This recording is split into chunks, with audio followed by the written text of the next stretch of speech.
An interesting little video released this week by America's PragerU, the educational channel designed to counter dominant left-wing narratives in our universities. It struck me because the title was, "Are We Living on Stolen Land?" And I thought, gee, that sounds familiar.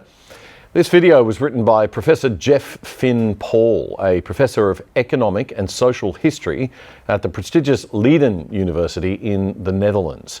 He's a widely published and popular historian and has a new book coming out soon called Not Stolen: The Truth About European Colonialism in the New World.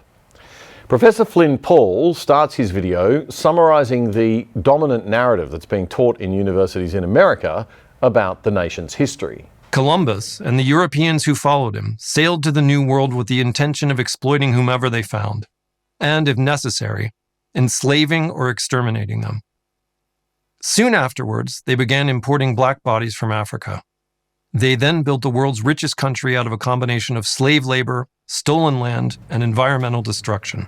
Yep, that sounds about what you'd learn in most schools and universities today, and strangely familiar to any Australian. But Professor Finn Paul says that narrative is wrong in many ways. And while that is troubling, there is something much, much more troubling about it. If you teach generation after generation that their country, their society, and their history are uniquely awful, they are likely to believe you. This is a sure route to societal failure. He's right. We simply cannot go on teaching kids that our nations were founded on nothing good, which is actually a lie that comes from a worldview based on what's known in academia as Marxist critical theory.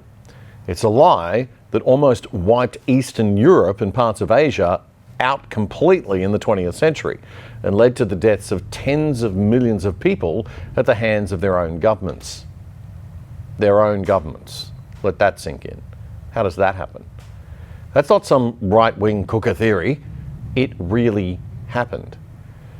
Anyway, if we keep teaching kids that Australia was stolen rather than built by generations of immigrants on a bedrock of hundreds of years of British political and economic thought, that itself was built upon thousands of years of European thought and progress, then we are lying to them by omission.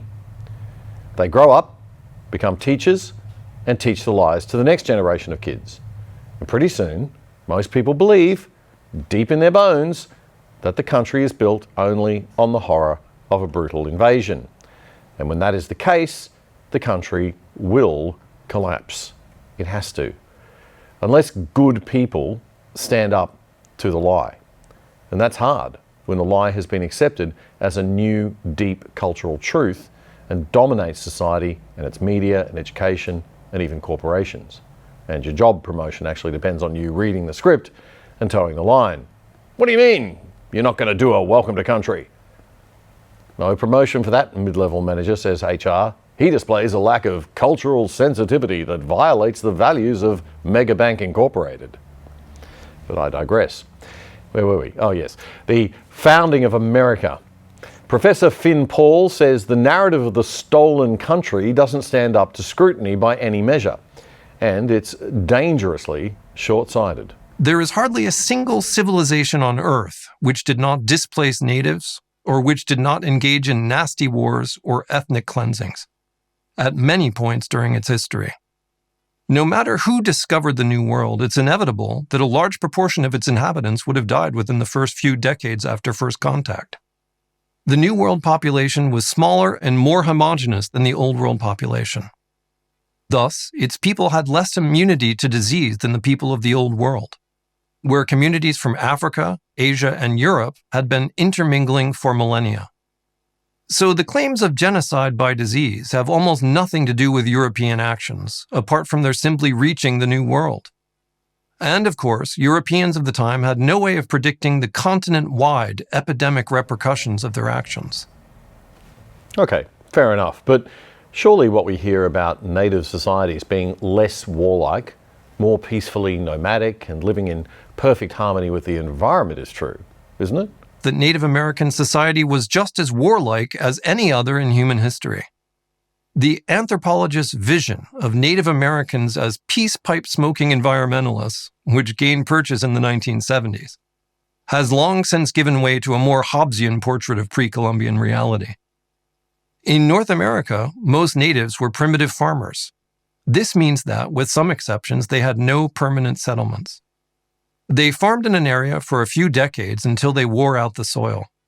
Then, they moved on to greener pastures where the hunting was better and the land more fertile. If somebody was already on those greener pastures, that meant war. If you won, the land was yours, and the tribe you defeated was destroyed or assimilated. This pattern repeated itself endlessly. In most of North America, the idea that any one piece of land belonged to any one tribe for more than 50 or 100 years is highly doubtful. The idea that the Europeans stole land which had belonged in perpetuity to any one tribe is ludicrous. What? You can't say that. So I wonder how much of that applies to Australian Indigenous history too. I mean, that's certainly a shock, right?